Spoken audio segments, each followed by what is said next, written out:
Ladies and gentlemen, hey, hi, how you doing? Welcome back to the channel. Thank you so much for stopping by. We have recently gained some additional details on an updated system within Black Ops 6, and that is the Gunsmith. Now, of course, the general gunsmith system that we have in Call of Duty has been pretty standard for a couple of years now. We sort of saw this refined and reimagined with Modern Warfare 2019, and then evolved in Cold War a little bit.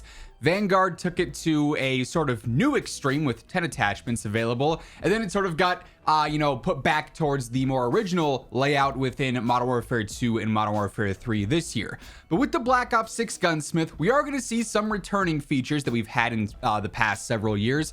We are, however, seeing some other pretty significant changes that I'm sure some players are going to be very excited about and others are going to be somewhat annoyed with. So this information is courtesy of Detonated, or DK Dynamite. He was able to go out to Treyarch early, and he talked a little bit about some of the additional gunsmith details that they learned when they were out in LA visiting Treyarch, including the fact that the optics will still be shared this year throughout. Other attachments will not be shared. There will be a base of 5 attachments per weapon and then 8 with a potential wild card. Now, obviously, we're not getting super in-depth details here, but these few other additional details that we did get actually tell us a lot about what to expect with the gunsmith, and then also how just these initial changes here are going to impact a lot of other areas in the game too. So let's start first with the wild card and basic attachment selection here that we now know about. So 5 attachments being the base is nothing out of the ordinary. We obviously had that within Modern Warfare 2019, Modern Warfare 2, MW3 this year. As I mentioned earlier, Vanguard took it to the extreme, allowed for 10 attachments, and it was just kind of overwhelming and unnecessary. I know it made balancing a whole lot more annoying for Warzone, having to balance weapons for 10 attachments versus those with 5, and it was just this extra step that wasn't entirely necessary by any means. So outside of the fact that wildcards will exist in multiplayer, the general attachment selection this upcoming year within Black Ops 6, then also within the integration for Warzone, is going to be similar to what we've had in recent years. Just basically 5 attachments throughout. You can sort of pick your poison there throughout those and build the gun how exactly you want it to feel. Now, with wild cards, I've already seen a little bit of confusion, a little bit of concern here. This is primarily meant for multiplayer. I'd be very surprised if this is a system that we see integrated over into Warzone. It's, I guess, possible. It's just not something we've ever seen before. Wild cards, of course, we've had in several different Treyarch titles in the past. Cold War had them, and within that, yes, you could build out a gun to have 8 different attachments instead of 5. Obviously, putting a wild card on is going to limit you elsewhere in your class setup. Maybe you can only use 2 perks instead of 3, or you're not going to have any equipment or something like that. There are trade-offs with it to get those extra attachments, but with that, you could also build out to 8 attachments and have an even more refined weapon that goes all in on control, but then still has really good mobility and really good range, and you have use of an optic as well. So just allows you to get everything out of a weapon there if you're okay with the trade-off. So really a similar system to what we've seen in other Treyarch titles, but as far as the Warzone side of things goes, like I said, we've never seen this wildcard system changed over in an integration. We had it in Cold War, didn't exist in Warzone.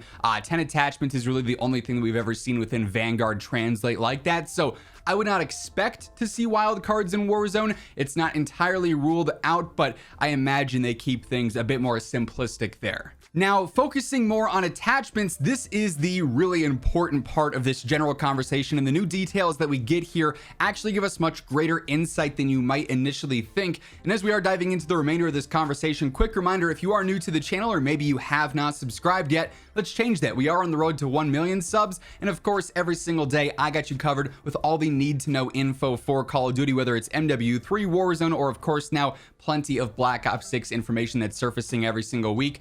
This is the place to stay up to date, so feel free to hit that subscribe button. And if you enjoy this video, do me a favor and drop a like on it. As always, much love to everyone who takes the time to do so. Now, as far as the attachment breakdown here goes, it's pretty straightforward according to the Detonated tweet, right? There will be shared optics, but other attachments will not be shared. This is sort of a hybrid system, if you will, of what we've seen in the past few years. And I think there are some pros and there are some cons to this. The shared optics, I think, is great. So if you have, a certain optic that gets unlocked on your SMG, for instance, let's say there's a red dot or there's an ELO sight on your SMG that you really like, Well, now because of the shared optics feature, you could use that on your favorite assault rifle or on your favorite LMG or whatever the case may be, right? I think that's a pretty good system. The only problem with this is, of course, the bloat, because we have shared optics right now. We have shared universal attachments within Warzone and MW3 and MW2. And what does this equate to? Well, if you wanted to scroll through all the optics right now in game, it'd take you several minutes. And if you happen to go one too far and you reach the end of the list and you want to go back to the start, well, you'd have enough time to perhaps build an entire house by the time that you get back to the start of the list, when it's slowly going through all the optics and resetting. So it's just this insane bloat where we have 60, 70, 80 attachments or 80 optics, right? And realistically, we use 6 or 7 of them, probably max there, in a competitive standpoint. So you just have a lot of this bloat that doesn't actually do anything for the game. Sure, there might be the one-off optic that someone's messing around with for fun, or maybe a certain scope reticle that players really like, but it's not a super practical optic. It's just a little bit unnecessary there, to the point where it's more obnoxious than it is helpful. So shared optics, cool for some reasons, but certainly, is concerning for others with just the sheer bloat that it's going to introduce. There's also, though, the concept of other attachments not being shared. And of course, that's different from what we have now, where weapons would then have specific attachments. So for instance, now in Call of Duty, we have 20, 25 levels on a weapon, and you go through, you unlock a handful of attachments, but then because you unlocked 17 other guns, you have a bunch of other attachments available from those guns too. So certain muzzles will be available because you unlocked that on one gun, and now every gun can have it. Or rear grips or laser sights or whatever the case may be. Other attachments, though, are of course weapon specific. Like some guns have specific barrels, some guns have certain magazines that are only for that, right? So there are already some weapon specific attachments in game, but the vast majority of them in Call of Duty right now are shared. And again, that introduces some severe bloat. We have a gazillion underbarrels, but realistically, maybe 10 of them are actually competitive and used on builds consistently. Same deal with muzzles as well, right? So it's cool for having so much variety in how you want to build your weapon. It's not great in the sense that there is a lot of useless ones that just take up space and aren't really fully utilized. I think a lot of players, though, especially some casual players, do enjoy the idea of only having to level a gun up to, 20 or 25. While yes, in certain cases, it's annoying because, hey, if I want this optic, okay, I have to go through and unlock this weapon and get it to 17, and then I gotta go and unlock this weapon and get it to 22, and then I can have the attachments I want. I get that. That's frustrating, and it's a little bit convoluted and just not ideal. But at the same time, rather than having to go through and get 70 weapon levels, that would take much longer. It might be a lot more monotonous than this current system we have now. Here's where the pros and the cons of this new Black Ops 6 gunsmith system, though, come into play.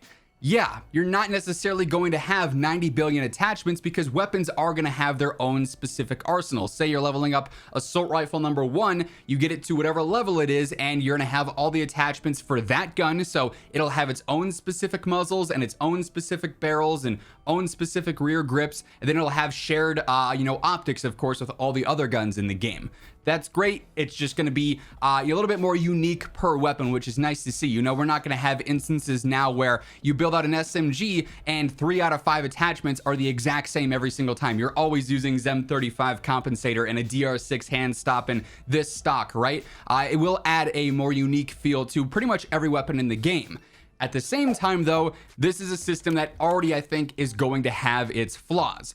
More weapon leveling outright is probably going to be a thing. You remember in Vanguard how you had to get every single weapon to like 70 to get all the attachments for it? Well, it might not be that extreme. We're just not sure on the max weapon levels yet, but you're probably going to have to go through and do more weapon leveling individually because there aren't shared universal attachments outside of those optics. This also means you're probably going to end up spending a lot of time leveling guns and unlocking the same attachments even though they're not universally shared. So, certain suppressors might be available on multiple different guns, but you're going to have to go through and unlock them individually. So if you want to use it on assault rifle 1, you level up assault rifle 1, you get that suppressor, you're good to go. But then if you want to use it on SMG 2, you're going to have to level SMG 2 up to get that same suppressor. So there will be some time wasted there and it won't be as seamless. That also means you're probably going to have less ideal low level weapon builds. So if you're level 14 on a weapon out of 70, Whereas now you might have a bunch of meta attachments because the universal ones wouldn't necessarily be the case there. You might have a few decent attachments, but maybe the best barrel or the best compensator or whatever is unlocked at level 55. You're going to have to spend a lot more time just gunning for that.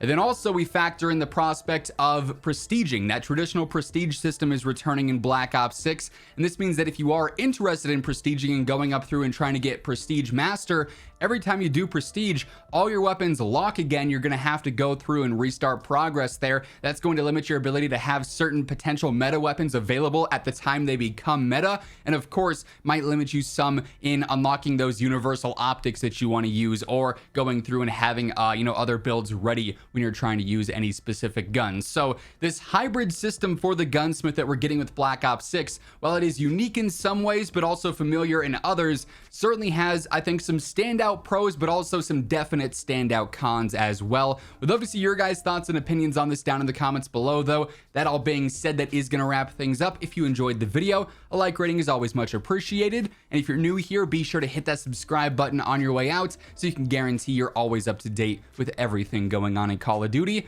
But once again, thank you so much for tuning in, and until next time, take it easy, have an awesome rest of your day, and I'll catch you later. Peace out.